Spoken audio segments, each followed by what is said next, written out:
Wow. That's a good burger.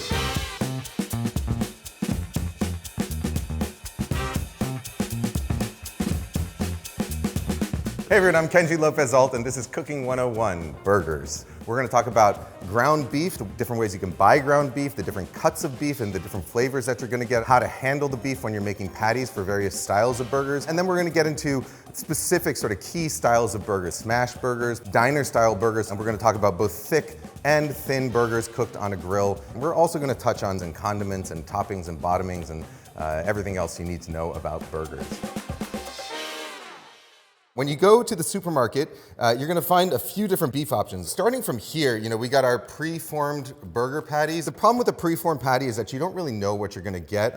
Oftentimes the meat is going to be from unidentified bits of the cow, and they're going to be generally very tightly packed. And so it's a little bit difficult to tell whether you're gonna have the right fat content in there, how that fat is going to be distributed. And also, because they are so tightly packed, they're often gonna come out a little bit tough. I would generally stick to making your own patties out of ground beef. So your next option is going to be this type of cryovac package. I think of ground beef like bread dough, where bread dough is this matrix of proteins. In the case of dough, it's going to be gluten, and sort of the more you work it, the tighter the dough becomes. Ground meat is this matrix of proteins that have been ground together, and as you start to handle it, those proteins will start to link with each other. So the more you work with ground meat and the more you compress it, the tighter and tougher it becomes. So something like this, where it's in this kind of cryovac package, has been really tightly packed. In the same way that you can't unknead dough, you can't unpack beef that's already been packed tightly. As it cooks, it's going to tighten up. This type of beef is going to work really well for certain styles of burgers. So if you're making a smash burger, something where you're really going to be compressing it, you can absolutely use cryovac beef. Your next option is going to be the packets of beef that have been not cryovac, but ground either at a factory or in store. When it has like a sealed plastic on top of that, that's been ground in a factory before it was sent to the store. It's going to be much looser. You can already see the texture. It's much looser than this cryovac beef. The problem with the factory ground beef is that, again, you don't know exactly what parts of the cow it's coming from. You also don't know how many different parts from different cows are going to be in here. So generally, if you're buying meat from the store, it's going to be ground in-house, and it's going to be ground from whatever cuts they have on hand there. So it could be coming from one animal, it could be coming from a few. Here it could be coming from dozens or maybe even hundreds of different animals. It's mainly a food safety issue. So a muscle is going to be sterile on the inside, so really you only have to worry sort of about contamination, bacteria and stuff on the outside of it. So when you take a steak, for example, you can eat a steak medium rare or rare because you're searing the outside, you're destroying all the harmful bacteria, and the inside is going to be sterile. With ground beef, you're going to be grinding the outside of that meat into the middle, which is why it can be a little bit dangerous from a food safety perspective to eat a rare burger or a medium rare burger. You greatly minimize your risk by only using a minimal number of cuts and a minimal number of animals in a specific burger patty. With the factory ground stuff, however, you're multiplying that, because if there's a dozen different animals in here, that's a dozen different potential sources of contamination. I will save that for something that's going to be cooked well done, so a thinner burger on the grill or maybe a smash burger. The best type of meat to get for a burger is actually just to buy cuts of meat from the display case and ask them to grind it for you. Most people will do it for you, no problem. Like if you look at this ground short rib over here, compare that to the cryovac beef. So this is kind of like a solid meatball. It's a little bit mushy, like almost the texture of like Play-Doh. Whereas this has a sort of fluffy, loose texture. It crumbles. And that's going to translate into a burger that's sort of juicier, more tender. As it cooks, the fat's going to melt and collect in little pockets inside, so you get these nice little bursts of flavor. I have 3 different cuts of beef here that we had ground by the butcher. There's chuck, there's brisket, and there's short rib. If you're only going to pick one type of meat, chuck is the way to go. Chuck, it comes from the front shoulder. Those shoulder muscles are muscles that the cow uses a lot during its lifetime. And so there's generally a correlation between how heavily worked a muscle is and sort of the beefiness of the flavor. It naturally has a really nice balance of fat to lean. So it's going to be around 20% fat or so. Brisket comes from sort of the navel area. It's not used as much, but it tends to be pretty high in fat. And if you taste it on its own, it has a sort of minerality and sort of a brighter flavor to it. Short rib, on the other hand, it comes from along the ribs here. And short rib is going to be very, very fatty, very, very rich in flavor. When I'm blending beef, I kind of think of it like I'm building, like I'm orchestrating a score, you know? Think of like the short rib as like the bass. It's like the double bass. And your middle strings, like your violas and your cellos and your second violins, are in the ground chuck. And then your brisket's gonna be like your piccolo and your first violin. So when you blend them all together, you get sort of a much broader spectrum of flavors. So when you're buying meat from the supermarket, you're gonna see these things on the label. So here it says 85% lean, 15% fat. Sometimes you might just see that referred to as 85-15, or you might see 80-20 or 70-30. That's just the ratio of lean to fat in the grind. So when I'm making a burger, I generally look for 80-20, at least 85-15, but generally 80-20 is better. And if I'm gonna be cooking it in a pan on a flat top, like a diner style burger, I might even look for something higher, like a 25-75 or sometimes even 30-70. On a grill, I'm going to be looking for something a little bit, more towards sort of the 15-85 or 80-20 side, because if you have too much fat on a grill, it can sort of all drip down through the grates, and then you end up with like a big fireball, and your beef tastes like burnt fat. One thing you might notice, whether you're buying meat that's pre-packaged or freshly ground at the butcher, if you look at this chuck here, the outside of it has a pretty deep red color.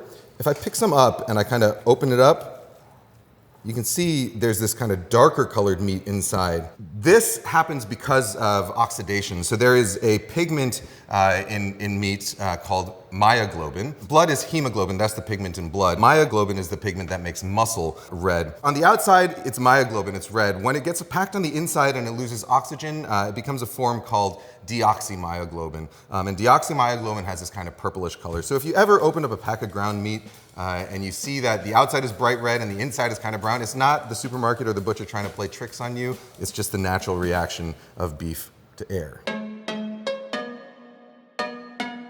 We're gonna make some smash burgers. Smash burgers, they cook really, really fast. So you wanna have everything kind of ready to go before the beef even hits the pan. I'm gonna start by toasting my bun and getting my sauce ready. I like to use sort of a really soft, squishy supermarket bun, so nothing too significant. Smash burgers are pretty thin. You want to basically have a bun that's going to just hold the meat. You don't want anything with a lot of heft or a lot of bite to it. It's a real basic burger sauce, similar to what you might get at In-N-Out on their burger. So it's mostly mayonnaise, a little bit of ketchup. I would say around like 1 to 4 mayo to ketchup. A little bit of pickle relish. I like to add a little bit of mustard also. Touch of sugar. You can use distilled vinegar. I'm gonna use a little bit of pickle brine, quite a bit of black pepper.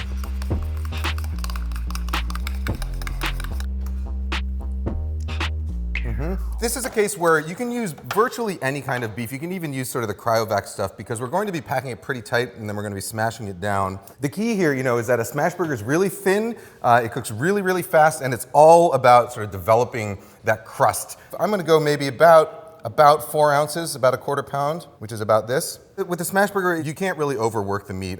If you mush it around too much, maybe it'll start to contract a little bit as you cook, but you can feel free to kind of compress it into a nice ball like this, because we really do want it to kind of bind together. We're gonna be smashing it out real thin. All right, I'm also gonna cut out a square of parchment here.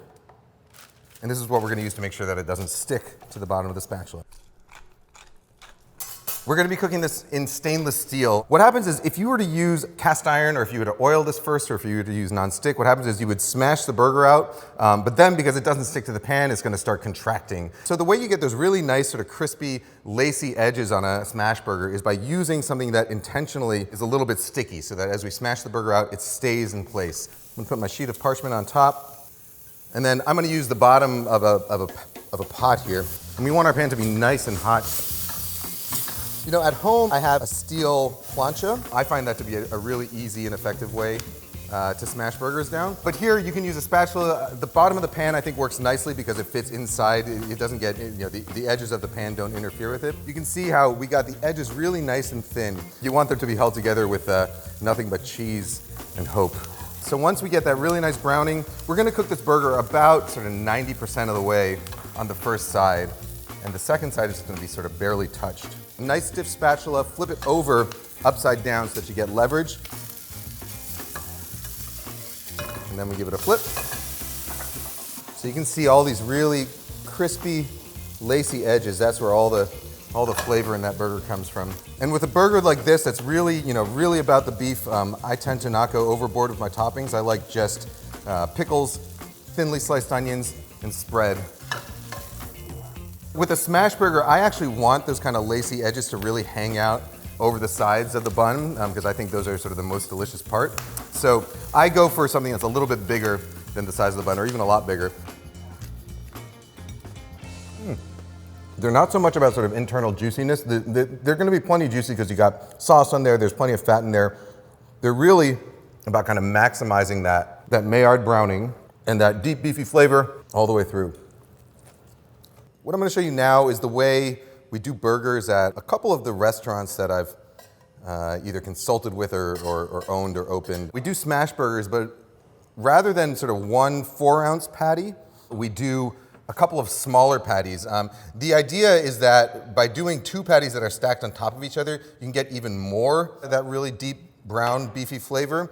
They also cook a lot faster. So these are about 2 ounces each, maybe even like 1.75 ounces. It looks like I might be seasoning these really heavily. What you have to remember is that you are going to be sort of spreading this out. So you want to put enough salt on this one surface here so that when it spreads out into a wider patty, it's as if you had sort of put enough salt to season that entire surface area. Smashing down this guy.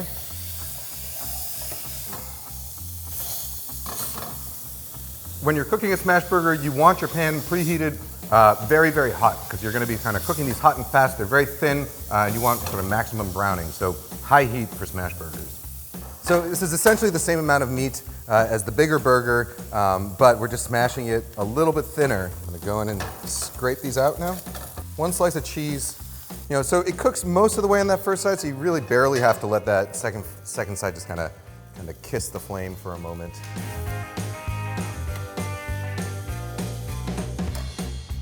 Right, here. This is how I personally prefer them, the double smash, so you get twice as much beefiness from that brown flavor for the same amount of meat. It also cooks faster.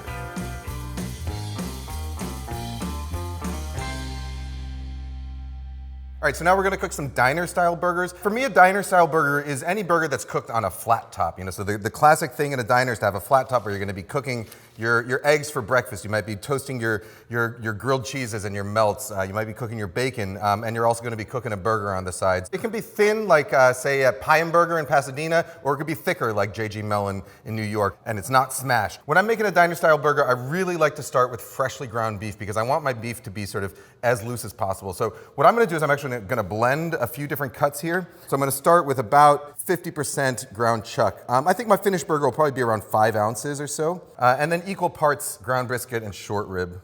So this is freshly ground, so it's nice and loose. What we don't want to do is really pack it in really tight. So when I'm blending it together, it's sort of tossing it and letting the crumbles kind of fall together. And then when I form the actual patty, rather than sort of picking it up and packing it into a ball like that, what I like to do is put it on a sheet of parchment like this and just kind of gently pat it into shape.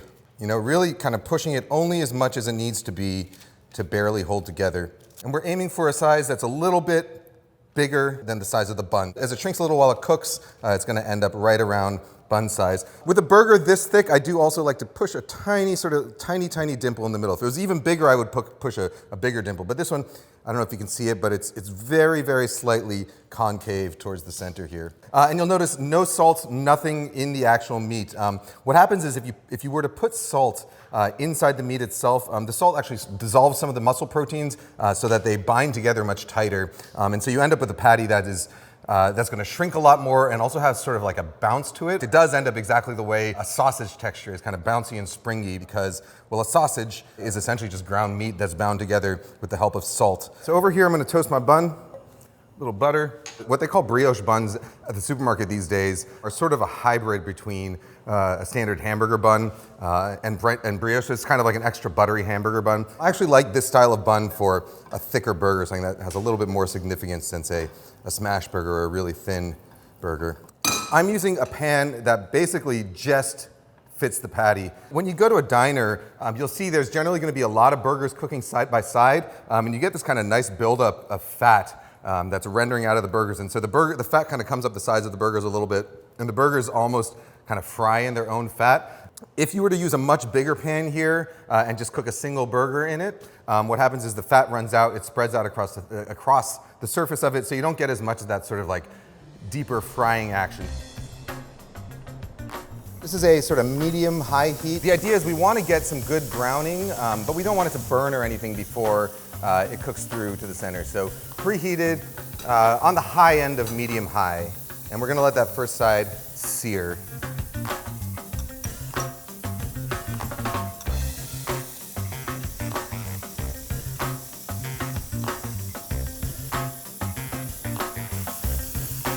So if it falls apart like that, that's actually a good sign. That's a sign that you didn't overpack it. It's totally fine. It's gonna hold together. The cheese is gonna help it get there. So whether I'm gonna be using like a sort of more flavorful cheese or not, like say a slice of Swiss or a slice of cheddar, I generally also like to add a slice of American. I do the same thing when I'm making a grilled cheese because the American has emulsifying salts in it that help it melt really nicely. And in fact, there's enough salts in there that they will help whatever cheese is in contact with it melt more nicely.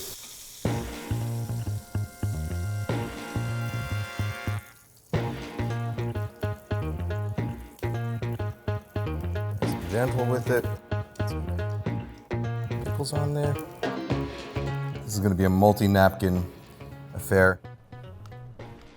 You know, when you flip them over like that, if you put the bottom, the toppings on the bottom, if you make bottomings, you end up eating it the way my buddy Dan Pashman, who has a podcast called The Sporkful, he insists that you should eat burgers upside down because you want the cheese to hit your tongue before everything else to give you sort of you get your tongue kind of primed for the other flavors.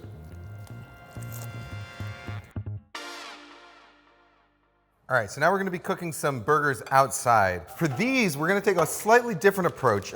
With a grill, you know, you got the open grates, and so if you were to make a patty that's that loose, one that even might potentially fall apart, you run the risk that it's gonna fall into the grate. So you need to have a little bit more tightly packed. I'm gonna start with about 50% chuck, 25% brisket, and 25% short rib. We're gonna be making a thick burger, and also a thin but juicy and flavorful burger, which is possible to do on a grill. So this is looking pretty good. So for a thick burger, we'll go probably about 5 ounces, 5 or 6 ounces. So I kind of toss it between my hands a little bit just to get it packed, but not crazy tightly packed. And again, when I form this patty, I want it to be a little wider than the bun, and I want it to have a dimple in the middle. When you're forming a patty like this, if you make it flat, because the outside of the meat is going to cook faster than the center, the outside ends up kind of like cinching up like a belt, you know? It'll end up kind of looking like a softball and getting really round. And so to counteract that effect, we want to place a small divot in the center. That way, as the outside cinches up a little bit, it squeezes the inside until it lays about flat. And so your burger ends up starting out with this sort of red blood cell shape, but by the time it's done cooking, it'll be flat. And so for our thinner burger, maybe 3.5 to 4 ounces. So this one I'm actually going to pack it up pretty tightly. And patties like this, by the way, you can pre-form these and just keep them in your fridge. You do want to keep them in the fridge until you're just about to cook them though, because what can happen is if the meat starts to heat up too much, let's say it comes to room temperature, or even you're outside and it gets hotter than room temperature, the fat will start to soften. And if that happens, as soon as you put them on the grill, they're going to start to really heavily drip, and so you'll lose the juiciness, you'll lose some of the emulsion going on in there, and you'll end up with a drier burger. But let's take these outside and get them fired up. So we got our grill up here preheating. Whenever I grill, I typically make a 2-level fire. So right now, these burners are fired up as hot as they go, and that's gonna be our hot cooking zone. And then these ones are at a lower heat. So we got a hot zone and a cool zone. I can toast my buns over here. If it looks like my burgers are cooking a little bit too fast, I can start to shift them over. I'm gonna oil up my grates so that they don't stick. And I like to go with a couple layers. So you see, as soon as I put it on there, it starts to smoke. And that's a sign that the oil is polymerizing, you know, the same way as when you're kind of seasoning a cast iron pan, you want to get layers of oil on there. So once it starts to smoke, I go in with a second layer of oil.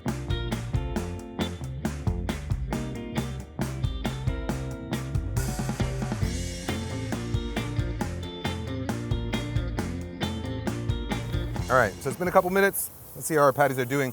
So as with the, with the smash burger, when I'm cooking this thin patty over here, I like to let it cook about, like 90%, maybe 80% on the first side. The idea is that if you flip a thin patty like that over, you end up really overcooking it and losing all the juices by the time you brown both sides. So by letting it sear really nicely on one side and get a really nice dark brown crust on that first side, and then flipping it over and cooking the other side just until it's barely cooked through, you're really sort of maximizing the amount of brown flavor.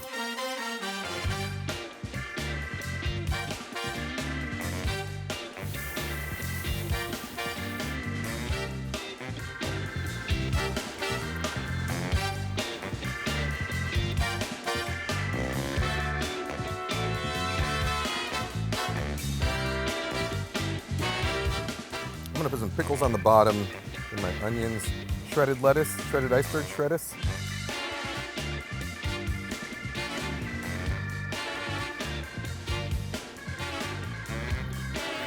Whether you're using gas or coal, really what you're tasting is sort of that singed beef fat, the stuff that's dripping down onto there. And that's the big difference in flavor between a backyard burger and something that you're cooking on a flat top. I think with the thinner burger, you're really tasting the outside crust more, whereas with a thicker burger, you're tasting that beef blend. I am a burger lover, and the reason I love burgers so much is because there's such variety in them. It's the same basic set of ingredients, but depending on how you cook them, you can get this huge range of flavors and textures. None of them is the right or wrong way to do it, and I love that you can enjoy all of them at home. Go out there, get your grind on, and don't let anybody else tell you what you should top your burger with.